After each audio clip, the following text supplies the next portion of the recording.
अगर आप 8th standard की मैथ की एनसीईआरटी बुक उठाकर देखोगे तो उसके 8वें चैप्टर में आपको कंपाउंडिंग के कुछ क्वेश्चन मिलेंगे, जिसमें कंपाउंड इंटरेस्ट निकालने के लिए हमें ये फॉर्मूला दिया जाता था, जिसमें P आपका प्रिंसिपल अमाउंट है, R आपका रेट ऑफ इंटरेस्ट और D आपका टाइम है और CI आपका कंपाउंड इंटरेस्ट यानी चक्रवर्ती ब्याज है। अगर इसकी एक छोटी सी कैलकुलेशन की जाए तो मान लो आपने 1000 रुपए 10% ब्याज दर से 3 साल के लिए जमा किए, तो इस फॉर्मूले के अकॉर्डिंग आपको 1000 इंटू 11/10 का होल थ्राइस की कैलकुलेशन सॉल्व करनी होगी, जो कुछ लोगों के लिए तो आसान है पर कुछ लोगों के लिए बहुत ज्यादा मुश्किल। तो इस कंपाउंड का कॉन्सेप्ट ही हमें बचपन से ही इतना टफ बताया गया कि आज हम लोग इसे अपनी रियल लाइफ में समझ ही नहीं पाते। जो लोग इसे समझते हैं वो अपना पैसा, अपनी हेल्थ, अपनी नॉलेज वो सब तो बढ़ा रहे हैं, पर जो इसे नहीं समझता वो कोई भी इसका फायदा नहीं ले पा रहा। इसका रियल लाइफ का एग्जाम्पल द कंपाउंड इफेक्ट के ऑथर डैरेन हार्डी ने दिया। हार्डी की एक आदत थी अपने लंच टाइम में कॉफी को पीने की, जिसमें एक कॉफी का प्राइस था $5, जो कि आज के टाइम में इंडियन रुपीस में होते हैं लगभग 400 रुपए। लगभग 20 साल तक उन्होंने अपनी ये हैबिट बरकरार रखी। वो हर दिन $5 की एक कॉफी पीते। फिर उन्होंने अपनी इस हैबिट को छोड़ने का फैसला किया। तब उन्होंने कैलकुलेट करा कि आखिर 20 साल में मैंने कितने रुपए की कॉफी पी। आप भी वीडियो पॉज करके इसका आंसर बता सकते हो। तो वो 1 लाख की नहीं, 5 लाख की नहीं,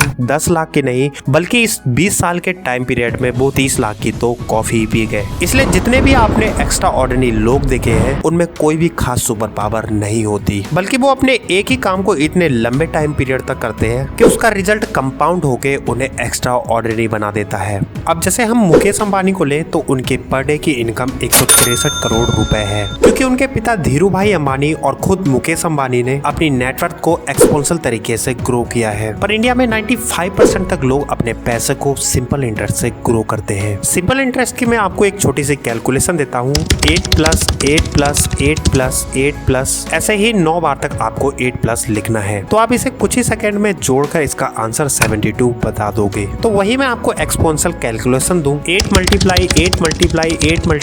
ऐसे ही आपको 9 बार तक मल्टीप्लाई में 8 लिखना है। तो हो सकता है इस कैलकुलेशन को करते हुए आप अपना सिर पकड़ लें। तो इस एक्सपोनेंशियल ग्रोथ को पाने के लिए हम चलते हैं वीडियो के पहले point, the secret of compounding में। देखो, वॉरेन बफेट ने अपनी वेल्थ कैसे बनाई, इस बारे में तो 2000 से भी ज्यादा किताबें लिखी जा चुकी हैं और इसमें से कई किताबें बेस्ट सेलर भी रही हैं। पर इन किताबों में से बहुत कम ने ये ध्यान दिया कि वॉरेन बफेट एक अच्छे इन्वेस्टर नहीं, बल्कि वो बचपन से ही बहुत अच्छे इन्वेस्टर थे। उन्होंने एक शताब्दी का 3/4 हिस्सा यानी लगभग 75 साल तक एक्स्ट्रा ऑर्डिनरी इन्वेस्टर रहे। आज जब मैं ये वीडियो बना रहा हूँ तब उनकी नेटवर्क $123 बिलियन है, जिसमें से $84.2 बिलियन उनके 50वें जन्मदिन के बाद आए। अगर सोचो उन्होंने 10 साल की उम्र की जगह एक आम मिडिल क्लास की तरह 30 साल से इन्वेस्टिंग शुरू करी होती और मान लो 30 की उम्र में उनकी नेटवर्क $25,000 होती, तो वो सालाना 22% का रिटर्न पाने में भी कामयाब हो जाते और 60 साल की उम्र में इन्वेस्टिंग करना छोड़ देते ताकि वो आराम से गोल्फ खेल सके, अपने नाती पोती को टाइम दे सके। तो आज उनकी नेटवर्क $123 बिलियन तो नहीं, लगभग मोटा मोटी अनुमान लगाएं तो $17.9 बिलियन होती, जो कि उनकी असली वेल्थ से 99.9% कम है। उन्होंने किशोर अवस्था से अपनी फाइनेंशियल बुनियाद बनानी शुरू कर दी और इसे ओल्ड एज तक कायम रखा, जिसे हम लोग कह सकते हैं कि बफेट की इन्वेस्टिंग उनकी स्किल है, पर उनका असली सीक्रेट टाइम है, क्योंकि उन्होंने इतने लंबे टाइम तक अपनी नेटवर्क को ग्रो होने दिया। तो कंपाउंडिंग ऐसे ही काम करता है। तो सेकंड पॉइंट है, do not eat money childrens. Suppose आपने इंडिया की टॉप 50 कंपनी यानी निफ्टी 50 में अपने पैसे इन्वेस्ट करें और आपको एक अच्छा खासा प्रॉफिट हो जाता है। उस प्रॉफिट के पैसे को निकालकर आप एक नई चमचमाती कार ले आते हैं। ऐसा करने से आप अपने पैसे लायबिलिटीज में डाल देते हैं। रॉबर्ट कियोसाकी के अकॉर्डिंग आप अपने पैसे 2 जगह पर लगा सकते हैं। पहला, लायबिलिटीज पर, जहाँ अगर आप लोग एक बार पैसे डाल देते हैं तो वो चीज हमेशा आपकी जेब से पैसे निकलवाती रहती है। जैसे आपने कार लिया तो उसमें कार मेंटेनेंस का चार्ज, उसमें फ्यूल डलाने के लिए पैसे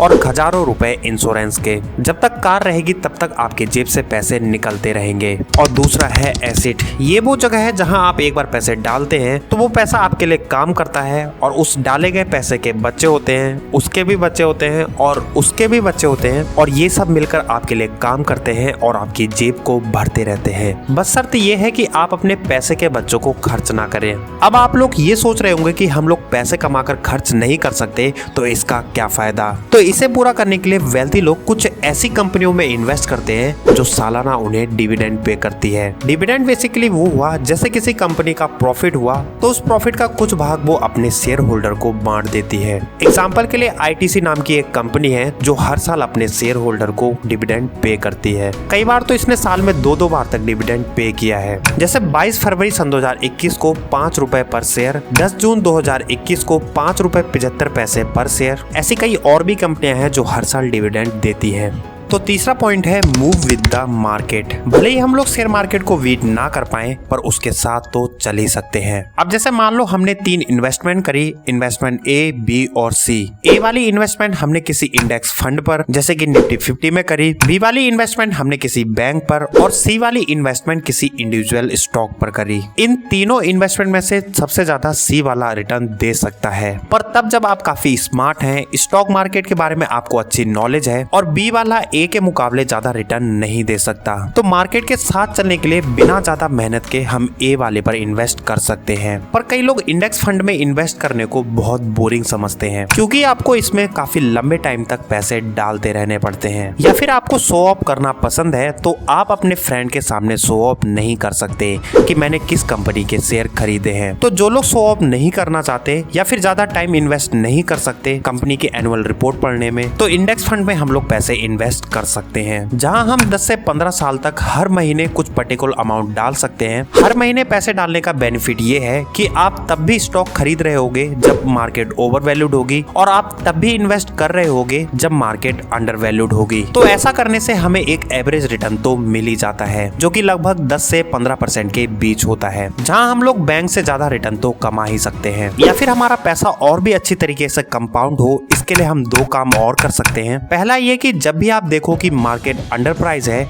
तो अपने सिप को अमाउंट को थोड़ा इंक्रीज कर दो। अपनी सिप के साथ साथ थोड़ा लमसम अमाउंट भी उसमें इन्वेस्ट कर दो, जिससे मार्केट अंडर प्राइस होगी तो हमारे शेयर की क्वांटिटी बढ़ जाएगी। या दूसरा काम आप लोग ये कर सकते हो कि आप अपने पैसे को FD में इन्वेस्ट करते रहें, और जैसा ही आपको मौका मिलता है कि मार्केट अंडर वैल्यूड है जैसे कि कोरोना के टाइम में थी, तो आप अपने FD से पैसे निकाल कर मार्केट में इन्वेस्ट कर सकते हो। और जैसे ही मार्केट ओवर वैल्यूड होती है जैसे कि आज है, तो आप अपने पैसे मार्केट से निकालकर दोबारा FD में इन्वेस्ट कर सकते हो। तो चौथा पॉइंट है डेली 1% ग्रोथ। देखो, एक दिन जिम जाने से कोई आर्नोल्ड नहीं बन जाता, एक दिन फास्ट फूड खाने से कोई मोटा नहीं हो जाता, और एक दिन योगा करने से कोई पूरी तरह हेल्दी नहीं हो जाता। 1 रुपए बचाने से कोई एक दिन में करोड़पति नहीं बनता, पर याद रखो बचाते बचाते एक दिन बनता जरूर है। क्योंकि दोस्तों, समय है बलवान, ना बनो नादान। अभी नहीं बचाओगे पैसे तो आगे मौज करोगे कैसे। अगर आप अपने आप को हर दिन 1% बेटर बनाते हो, हर दिन 1% ज्यादा नॉलेज लेते हो, 1% ज्यादा एक्सरसाइज करते हो, 1% ज्यादा अपना पैसा इन्वेस्ट करते हो, तो साल के एंड में लास्ट ईयर से आप 36 गुना ज्यादा नॉलेजेबल, हेल्दी और वेल्दी बन चुके होगे। ये 1% बेटर बनाने के लिए मैं आपसे इसलिए कह रहा क्योंकि 1% अपने आप में इम्प्रूव करना आसान है एज कम्पेयर टू ज्यादा इम्प्रूव करने से। जैसे आप ये डिसाइड करते हो कि आप एक वीक में 1 बुक पढ़ोगे, तो हो सकता है 3-4 दिन तक आप ये चीज कंटिन्यू करो, फिर उसके बाद आपको बोरिंग फील होगी और आप बीच में ही काम छोड़ दोगे। पर इसके जगह आप ये डिसाइड करते हो कि मैं हर दिन सिर्फ 10 पेज पढ़ूंगा, तो 1 साल में आप लगभग 18 किताबें खत्म कर चुके होगे। और यही बात ठीक पैसे में भी लागू होती है। एक साथ 10-15 लाख रुपए सेव करके इन्वेस्ट करना थोड़ा मुश्किल है, पर हम लोग एक ऐसा अमाउंट लेते हैं जो हर कोई महीने का इन्वेस्ट कर सकता है। सपोज दैट हमने 3000 रुपए की सिप चलाई जिसे हमने इंडेक्स फंड में इन्वेस्ट किया, जिसमें हमें सालाना 12% का एनुअल रिटर्न मिला, जो कि निफ्टी 50 में इतना रिटर्न हमें आसानी से मिल जाता है। और आप डिसिप्लिन के साथ हर महीने 20 साल तक लगातार इन्वेस्ट करते रहे, तो 20 साल में आपका टोटल अमाउंट 29,97,444 रुपए होगा। और आप 10 साल तक थोड़ा और इन्वेस्ट करते हैं तो 30 साल में आपका टोटल अमाउंट 1,05,89,741 रुपए हो गए होंगे। इसलिए कहते हैं छोटी छोटी बातों से बड़ा फर्क पड़ता है। यही छोटी छोटी चीज एक दिन कंपाउंड होकर पहाड़ बन जाती है। तो दोस्तों, इस वीडियो के थ्रू अगर मैंने आपकी लाइफ में जरा सी भी वैल्यू ऐड की है तो जल्दी से हमारे चैनल को सब्सक्राइब कीजिए ताकि ऐसी नॉलेजेबल वीडियो आपको मिलती रहे। तो मिलते हैं आपसे नेक्स्ट वीडियो में, तब तक खुश रहिए, खुशियां बांटते रहिए।